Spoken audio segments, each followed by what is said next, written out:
Chères concitoyennes, chers concitoyens, je me trouve dans la bibliothèque de l'abbaye de Saint-Gall.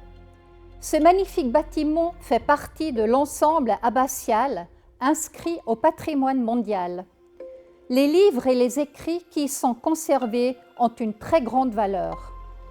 En particulier l'Abrogens, il s'agit du plus ancien livre en langue allemande conservé jusqu'à aujourd'hui.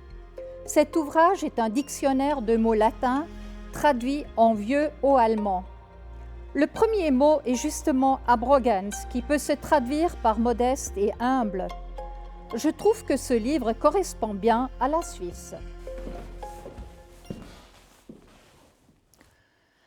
L'humilité, dans le beau sens du terme, est une valeur qui s'inscrit dans la tradition de notre pays. C'est une condition essentielle pour le bon fonctionnement de nos institutions et pour une bonne cohésion sociale. Notre État fonctionne d'une manière unique.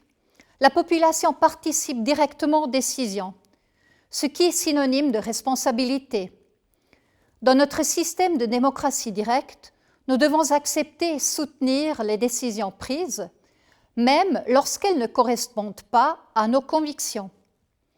Si nous n'avions pas cette humilité face à la démocratie, chaque décision finirait par être contestée. En respectant nos institutions et nos décisions démocratiques, nous renforçons les bases de notre société. La Suisse est aussi un pays de compromis. C'est le compromis qui permet souvent de trouver des solutions susceptibles de recueillir une majorité.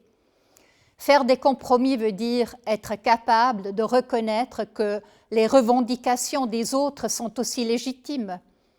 Il faut être prêt à faire des concessions. Et c'est là que nous revenons à l'idée de départ, l'humilité.